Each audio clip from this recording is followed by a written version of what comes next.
help people resolve it really got us curious, really, more than giving us the answer right at that point. Because you mentioned joy, but we didn't really know about joy at that time. We knew that about trauma. In fact, we were starting to everything from the trauma side. And the thing about Jesus, when we looked at it, was that he had been through some really bad things in his life. And as you pointed out, he wasn't traumatized by that. He was able to suffer. He was able to feel bad and continue to act like himself.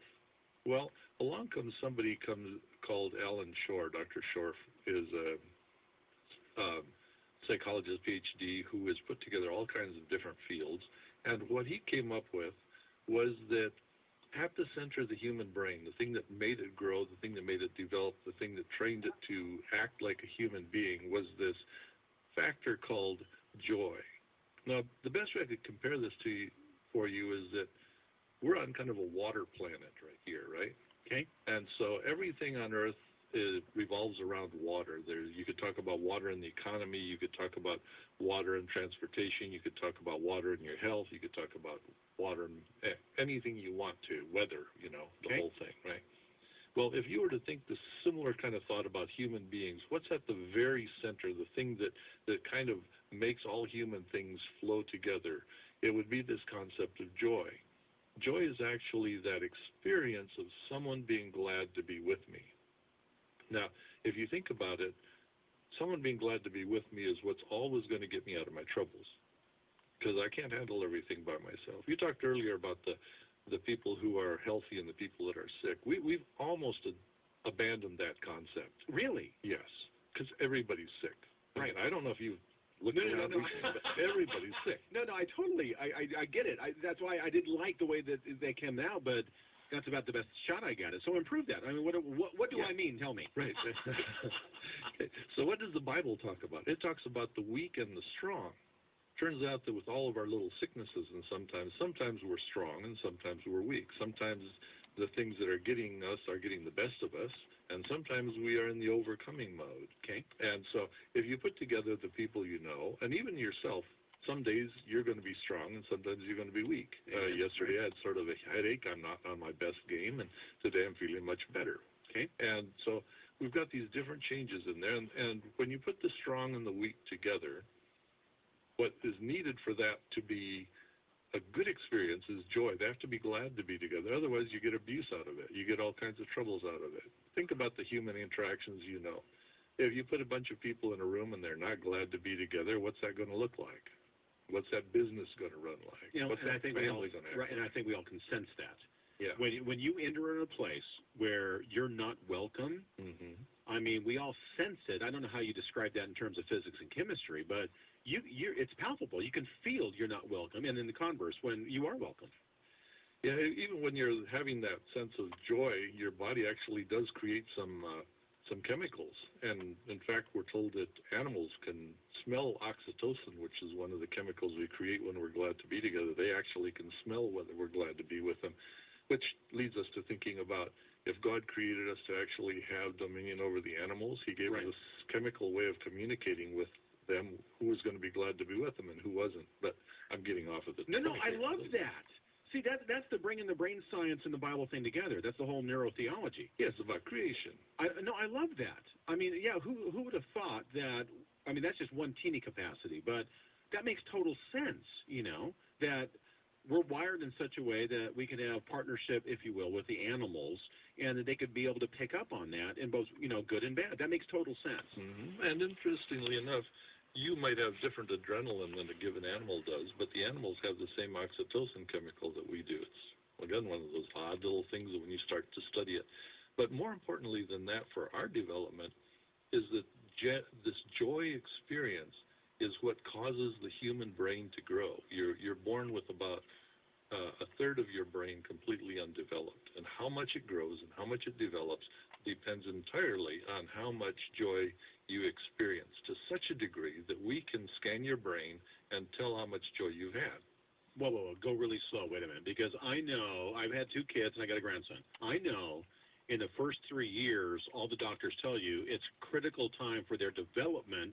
Psychologists like you guys, say it's key for them to experience love and nurturing and things like that. And you're nodding as I'm saying all this, because tell me the brain science development then. Tell me the story on that. See, it's one of the things that's hardwired into us. One of the things that all of us recognize is a joyful response. It's the same across the planet for all races and cultures and faces. Everybody recognizes joy the same way. It's that we have in brain science, we can sort of tell the story in physical terms of what's happening with all the chemistry inside the brain. So begin there. One of the keys that you've come across via Jane Willard and now a whole bunch of evidence and trial and error kind of thing is when Jesus is brought into the counseling session and the patient has experienced joy, they remember a joyful memory or something, and they plug into that, you plug in Jesus, the joyful experience, returning back to the traumatic event, the patient realizing that Jesus was present, and because he is with you, you can go through and endure that you're loved and valued, and he too grieves over what had happened, but that the healing process with him can begin. And that is the model that you have found wildly successful in dealing with trauma and addiction recovery. And it's not just some PhD has to do this. I mean, once the church catches the idea that we ought to be self-propagating recovery groups where we're ministering to one another with this awareness of how significant joy is, how significant relationships are, when all that's plugged together and we have what we call community in the most robust sense, then we're at it. This is what Jesus was talking about. And anyway, I'll stop there. Is that close to what you're saying, or correct me? Well, I think you've got the general outline of things. What you're saying is verges on being dangerous on one point, though. I'm going to get no, please do. That's great. Yeah. Okay. Because you see, the American mind is so set on the fact that to resolve trauma, you go back and you get into that trauma and you feel as bad as possible. Now, I used to scuba dive a lot. I don't so much anymore. But imagine this. If you wanted to help someone recover from one of their scuba diving traumas, you would take them underwater and hold them under there just as long as you could until, their lungs were as bursting as they could possibly be, right, to see if they could resolve the trauma. And that's kind of how we've done it. Now, when you're down there, you're mostly just feeling bad. Now, when we're scuba diving, what you actually want someone to recover is you want to get them up to the surface and let them breathe some air, right? Right. Now, it turns out that for our emotional needs, this is what we need too. We need to get up and breathe some air. But what did I tell you was the air of human beings? Joy. Joy, yes. We can't get back to joy. We're stuck. So if you want to resolve someone's trauma, and you start at the trauma end, you're really going at a pretty dangerous way. That's why, when I graduated high school, I was halfway through my education, 24 years of schooling and thousands of hours, all that sort of thing. Before you would let me grab a hold of somebody and take them into a trauma and make sure they could come out of it alive. Now, that isn't the way your brain is configured. That was really the bottom problem of it. Your brain is actually configured because it wants to start with attachment. It wants to be holding onto your daddy's hand, and until you got somebody's attachment, someone's with me in this, I don't want to go any farther. And so that joy of having some connection with God, with Jesus, with other people, yes, was what has to come first. All right, so wait a minute. The old model, and I remember, all the hits on psychology and stuff, but it's all regressive therapy. They all take me about my childhood and cry about my, bottle when I was 2 or whatever. And the problem with that whole model, while it was not effective and successful, is because it was starting on the trauma side for you. It was taking you back to that event without any stabilizing joy factor. So what do you do that's different than that model? Well, the entire model is different because what was generally believed would resolve trauma was that trauma was all about going back and feeling as bad as you could feel. Right. Right. So you get in touch with that and you really feel miserable, you're going to somehow resolve the trauma. However, when you look at how the brain does things, it actually wants to process that experience so that it can answer one simple question. What is it like me and my people to do when I feel this bad? If I can answer that, then instead of being traumatized, I'm going to suffer and I'm going to go on doing the things that I was created to do. You got a dog? Yeah. All right. You ever seen a dog in pain? Absolutely, yes. And a dog that's in pain keeps acting just like a dog, doesn't it? It still licks your hand. It's still relational, does all that sort of thing. And one of my inspirations was say, well, I wonder if I couldn't handle pain just the way the dog does, because the dog still loves me when it's hurting and it still wants to be with me. But somehow when human beings get into pain, they forget all about their relationships. They just like, poof, they're, make it stop, make it stop. Yeah, or they isolate horribly.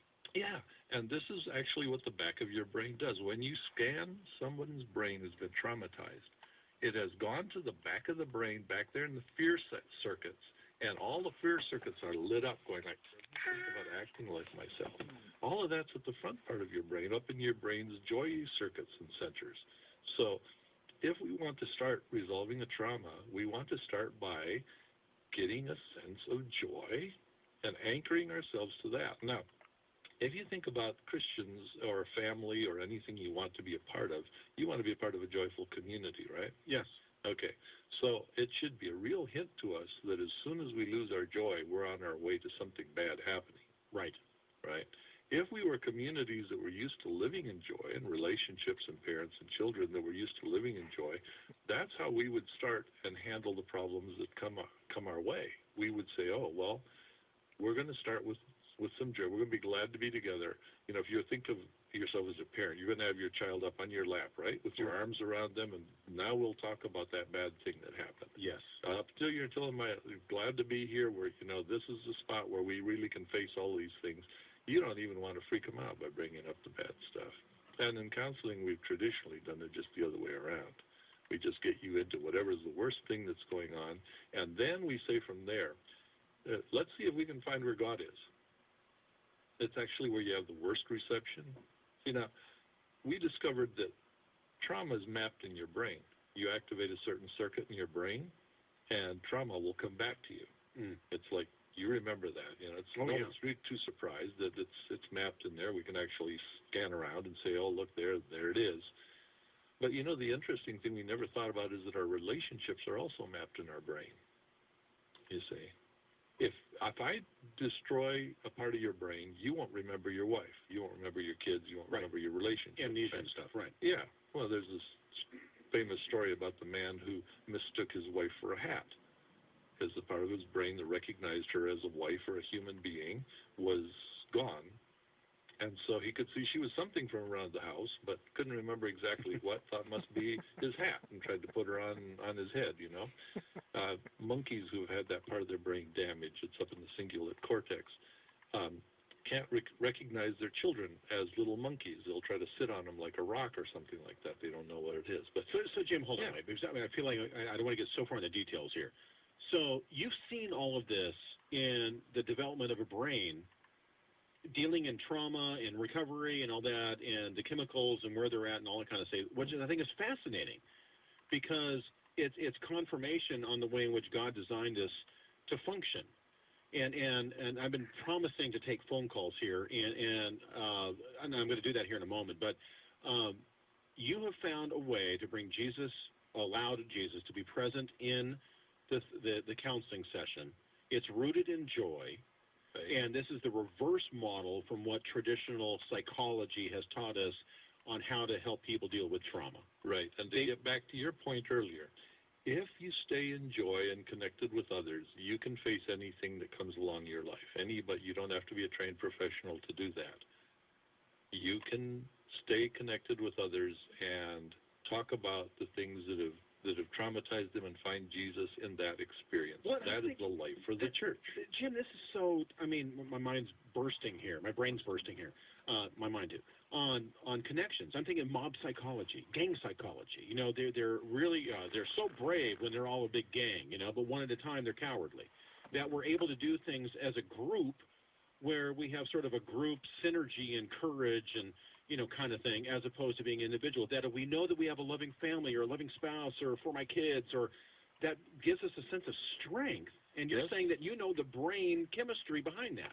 Yeah, it's an actual mutual mind state that strengthens you. I mean, you can do more in a mutual mind state than you can do by yourself. Absolutely. And all right, 888-995-5555.